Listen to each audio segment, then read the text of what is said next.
नमस्कार विद्यार्थी मित्रांनो, मी मनीष पाटील तुम्हा सर्वांचं पुन्हा एकदा स्वागत करतो या व्हिडिओ सिरीज मध्ये, ज्याचं नाव आहे मिशन हाय स्कोरर. यस, मिशन हाय स्कोरर. आपण पहिला पार्ट बघितला सेल्फ मॅनेजमेंट, आपण दुसरा पार्टही बघितला टाइम मॅनेजमेंट. त्याबरोबर आज आपण तिसरा पार्ट बघणार आहेत revision management. Yes, revision management कशा पद्धतीने केलं पाहिजे ते आपण आजच्या व्हिडिओमध्ये जाणून घेणार आहेत. तर वेळ वाया न घालवता आपण सुरू करूया रिव्हिजन मॅनेजमेंट हे कशा प्रकारे केलं पाहिजे.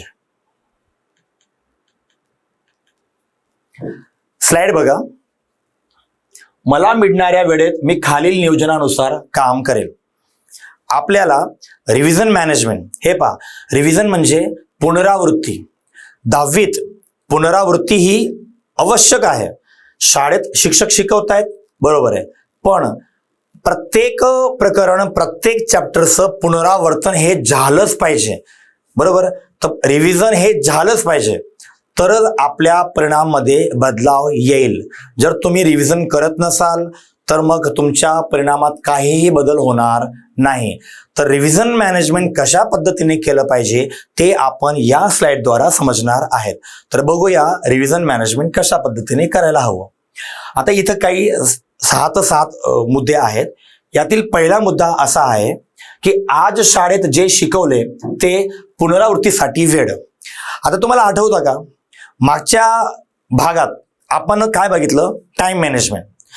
24 तासांपैकी बाकीचे जे तास आहेत ते आपण शाळेत जाण्यासाठी किंवा वापस येण्यासाठी किंवा जेवण करण्यासाठी किंवा इतर काही गोष्टी आपण पूर्ण दिवसात करतो, त्यामध्ये आपण तो वेळ वाया घालत असतो. म्हणजे ती आपली ऍक्टिव्हिटी असते आणि तो वेळ फिक्स असतो. तर हा असा वेळ आहे की ज्यात आपण अभ्यास करू शकत नाही. तर मग या 24 तासांपैकी आपण ते तास कमी केले होते, मायनस केले होते, आणि उरलेला जो तास होता, शिल्लक तास होता, त्यात आपल्याला अभ्यासाचे नियोजन करायचं होतं. तर मग त्या तासात आपण कसं नियोजन करायचं हे आपण इथं बघणार आहोत. फॉर एक्झाम्पल, मागील भागात मी तुम्हाला एक्झाम्पल दिलं होतं की फॉर एक्झाम्पल की माझ्याकडे 24 तास आहेत. 24 तासांपैकी मी 12 तास बाकी इतर ऍक्टिव्हिटीमध्ये घालवतो, बरोबर. जसे की सकाळी उठला, शाळेत जातो, रिटर्न येतो, जेवण करतो, बरोबर. या सगळ्या गोष्टीत माझे 12 तास पूर्ण होतात. यात मला अभ्यास करण्यासाठी बिलकुल पण वेळ भेटत नाही. मग 24 तासांपासून मी काय केलं, हे 12 तास मायनस केले. तर 24 मधून 12 मायनस करता माझ्याकडे शिल्लक किती राहिले, 12 तास. आता त्या 12 तासात आपण अभ्यास करू शकतो, बरोबर. तर त्या 12 तासात अभ्यासाचं नियोजन कसं करायचं हे तुम्हाला मी आता इथं सांगणार आहे. एक्झाम्पल सांगतोय, हे 12 तास फिक्स नाहीत, हे कितीही असू शकतात. तुमचे किती शिल्लक राहत आहेत हे तुम्हाला माहिती, 8 तास, 10 तास, 12 तास. तर जितके तास तुम्हाला 24 तासांमधून शिल्लक राहत आहेत त्यात तुम्हाला हे नियोजन करायचंय, बरोबर. तर बघूया, आज शाळेत जे शिकवले ते पुनरावृत्तीसाठी वेळ किती द्यायचं माहिती का, 45 मिनिटं. तुम्हाला शाळेत शिक्षकांनी जे शिकवलं, विषय कुठलाही असू द्या, गणित असू द्या, विज्ञान असू द्या, सामाजिक विज्ञान असू द्या, शाळेत तुम्हाला शिक्षकांनी जे शिकवलं, शाळेत शिकवल्यानंतर जेव्हा तुम्ही संध्याकाळी घरी येतात तर तुम्हाला किमान 45 मिनिटं काय करायचंय, पुनरावर्तन. पुनरावर्तन म्हणजे पुनरावृत्ती, रिव्हिजन. की आज शाळेत आज शाळेत विद्याच्या सरांनी काय शिकवलं, आज शाळेत सामाजिक विज्ञानच्या सरांनी काय शिकवलं. म्हणजे ज्या वस्तू जे तुम्ही शाळेत शिकला आहात ते तुम्हाला घरी येऊन परत काय करायचंय, रिव्हिजन करायचंय, रोज डेली, बरोबर. या प्रोसेसमध्ये कुठलाही अडथळा येता कामा नये. ही प्रोसेस तुम्हाला कंटिन्यू चालू ठेवायची त्यापर्यंत, जोपर्यंत तुम्ही 10वीची परीक्षा देत नाही. आता तुमच्याकडे बराच वेळ आहे, बरोबर. आपल्याकडे 10वीच्या बोर्डाच्या परीक्षेसाठी आपल्याकडे 6, 7, 8, 9 महिन्या शिल्लक राहिलेल्या आहेत. तर तुम्ही ही प्रोसेस कंटिन्यू करू शकता जोपर्यंत तुम्ही बोर्डाचे पेपर देत नाही तोपर्यंत. मी परत एकदा तुम्हाला रिपीट करतो, शाळेमध्ये टीचर्स तुम्हाला जे काही शिकवत आहेत, शाळेमध्ये शिक्षक तुम्हाला जे काही शिकवत आहेत, शाळेत शिकवल्यानंतर आपण जेव्हा घरी येतो तर सरांनी आपल्याला वर्गात काय काय शिकवलं, ओके, मॅडमांनी आपल्याला आज वर्गात काय काय शिकवलं, या सगळ्या गोष्टी आपण घरी आल्यानंतर रिव्हिजन केलं पाहिजे, वाचलं पाहिजे. आणि यासाठी तुम्हाला किती वेळ द्यायचा आहे, तर 45 मिनिटं, फक्त 45 मिनिटं. ओके, विषय तुम्ही ठरवा की मला रिव्हिजन कुठल्या विषयात करायचंय, बरोबर. हे झालं. नंतर नेक्स्ट दुसरा पॉइंट, गणिताच्या पुनरावृत्तीसाठी वेळ. आता गणित हा असा विषय आहे की ज्याचं रिव्हिजन तुम्हाला डेली करायला हवं पाहिजे. डेली गणित हा असा विषय आहे की त्याचं रिव्हिजन रोज रोज झालंच पाहिजे.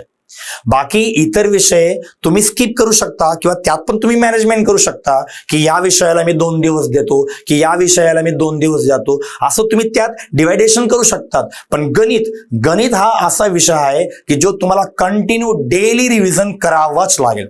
आणि त्यासाठी तुम्ही गणिताला किती वेळ द्या? 1 तास. म्हणजे कळलं का? शाळेत गणिताचे शिक्षक जे तुम्हाला शिकवतात, घरी आल्यानंतर गणिताला तुम्हाला 1 तास रोज द्यावा लागेल. रोज, डेली. बरोबर? परत वाचा, गणिताच्या पुनरावृत्तीसाठी वेळ किती? 1 तास. बरोबर? हा झाला विषय गणिताचा. नंतर नेक्स्ट, विज्ञान आणि सामाजिक विज्ञानाच्या पुनरावृत्तीसाठी वेळ. आता 2 विषय, विज्ञान आणि समाज विज्ञान. बरोबर? दोघं विषय एकाच दिवशी करू नका. फॉर एक्झाम्पल, जर मी आज विज्ञान करतोय तर मग सामाजिक विज्ञान करू नका, आणि जर मी आज सामाजिक विज्ञान करतोय तर मग विज्ञान करू नका. दोघं विषय एकाच दिवशी करू नका. आज मला विज्ञानाला वेळ द्यायचा आहे, तर उद्या मी सामाजिक विज्ञानाला वेळ देईल, नंतर परत मी विज्ञानाला वेळ देईल. बरोबर? आपल्याकडे सोमवारपासून तर शनिवारपर्यंत 6 दिवस आहेत. या 6 दिवसात तुम्हाला या 2 विषय डिवाइड करायचे आहेत. तुम्ही 3 दिवस विज्ञानाला द्या, 3 दिवस सामाजिक विज्ञानाला द्या. तुम्ही कंटिन्यू 3 दिवस विज्ञान रिव्हिजन करा आणि बाकीचे 3 दिवस तुम्ही सामाजिक विज्ञानचं रिव्हिजन करा. जर तुम्हाला असंही करायचं नसेल तर तुम्ही अल्टरनेट करत राहा. 1 दिवस विज्ञान, 1 दिवस सामाजिक विज्ञान, 1 दिवस विज्ञान, 1 दिवस सामाजिक विज्ञान.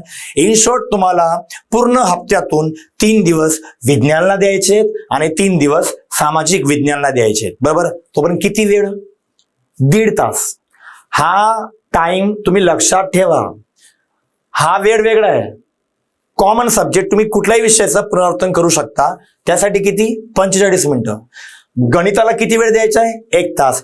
हा सगळा शेड्यूल फक्त एका दिवसाचा सांगतोय मी, अलग अलग दिवस नाही, एका दिवसात. हे सगळं तुम्हाला एका दिवसातच करायचे. बरोबर? हा शेड्यूल तुमच्या एका दिवसात. जे शिल्लक राहिले जे तास आहेत, सगळ्या ऍक्टिव्हिटी करून पूर्ण दिवसात तुमच्याकडे जे शिल्लक तास राहतात त्याच्यात तुम्हाला हे सगळं करायचंय. 45 मिनिटं पुनरावृत्ती, 1 तास गणितासाठी, 1.5 तास विज्ञान किंवा सामाजिक विज्ञानासाठी. ठीक आहे? नेक्स्ट, गुजराती, अंग्रेजी, संस्कृत, मराठी हे जे भाषेचे विषय आहेत, भाषेचे. बरोबर?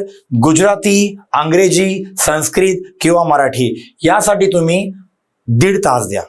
आता यात पण तुम्ही डिवायडेशन करू शकता. बरोबर?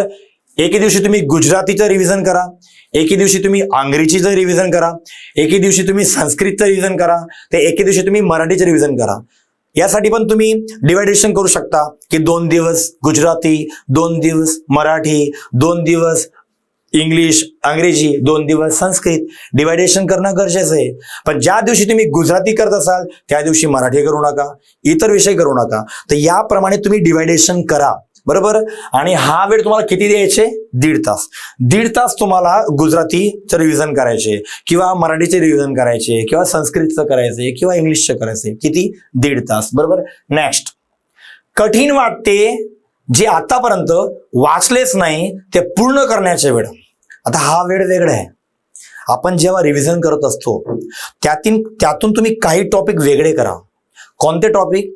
की जे मला मुळीच येतच नाही, मला तो टॉपिक टफ वाटतो, कठीण वाटतो, असे टॉपिक तुम्ही वेगळे करा. बरोबर? फॉर एक्झाम्पल, की सरांनी एक पूर्ण चॅप्टर कंप्लीट केलं, त्यातून बरेच असे टॉपिक असतात जे मला माहिती आहेत, जे मला कळतात. बरोबर? स्ट्रॉंगली कळतात. पण त्यातून काही मुद्दे असे असतील किंवा त्यातून काही टॉपिक असे असतील जे मला कळलेच नाही, सरांनी शिकवले पण कदाच मला ते कळलेच नाहीत. तर जितके असे टॉपिक आहेत जे तुम्हाला कळलेच नाहीयेत किंवा तुमच्यासाठी ते कठीण आहेत, असे टॉपिक तुम्ही वेगळे करा आणि त्यासाठी तुम्ही कमीत कमी 30 मिनिटं द्या.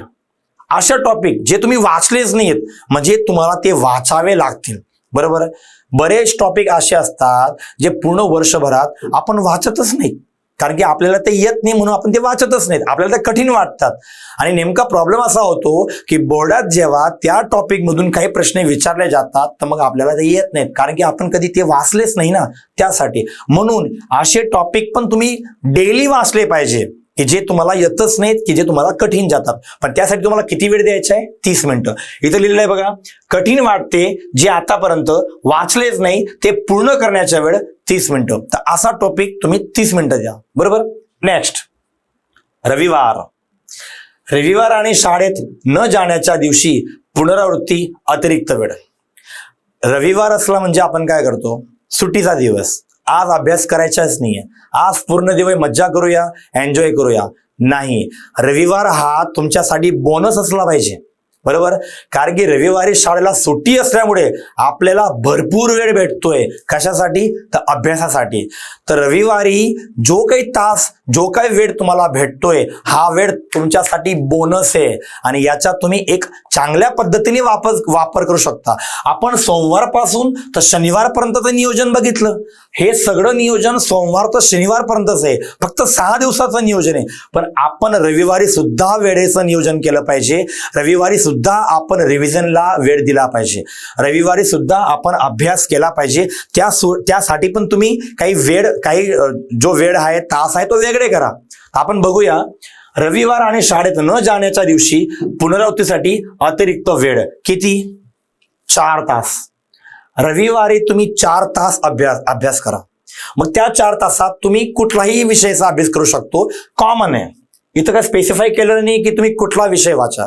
तुम्ही रविवारी 4 तासांमध्ये गणित, विज्ञान, सामाजिक विज्ञान किंवा भाषेचे विषय जे आहेत आपले, गुजराती, मराठी, संस्कृत आणि इंग्लिश, याचाही तुम्ही अभ्यास करू शकतात. पण हा, रविवारी आपल्याला 4 तास द्यायचे आहेत. तर हा आहे रिव्हिजन मॅनेजमेंट.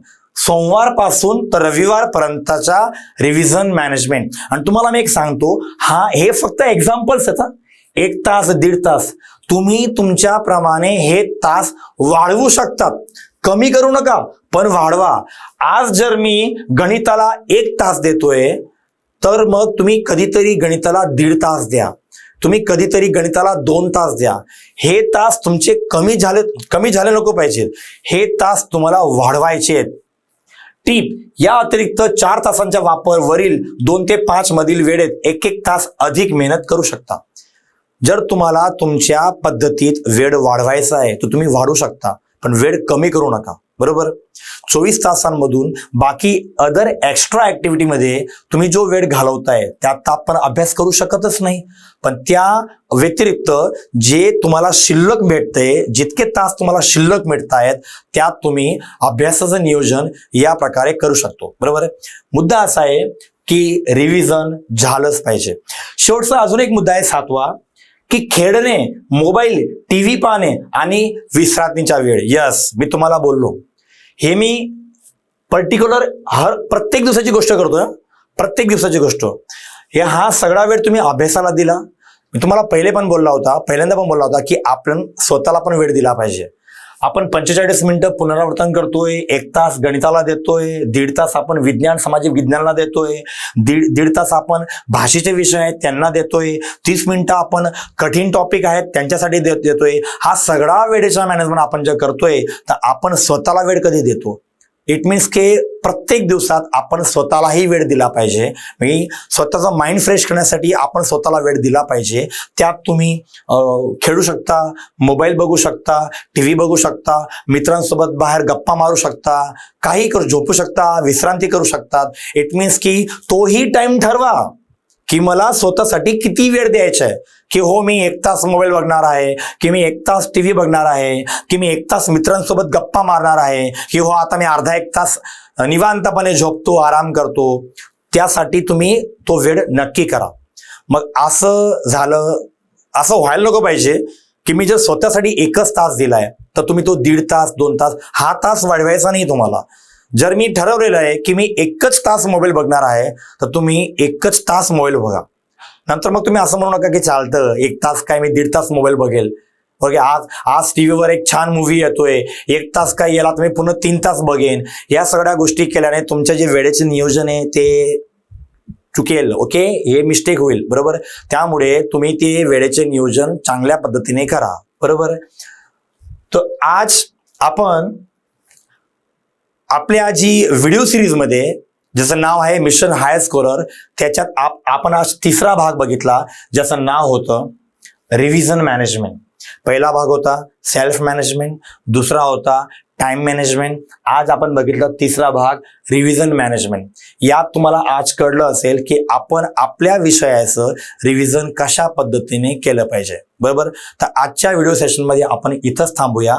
आता नेक्स्ट पार्ट म्हणजे व्हिडिओचा शेवटचा भाग आणि चौथा पार्ट जो असेल सब्जेक्ट मॅनेजमेंट. ओके, तर आपण बघूया, भेटूया नेक्स्ट पार्टमध्ये. ओके, तोपर्यंत थँक्यू.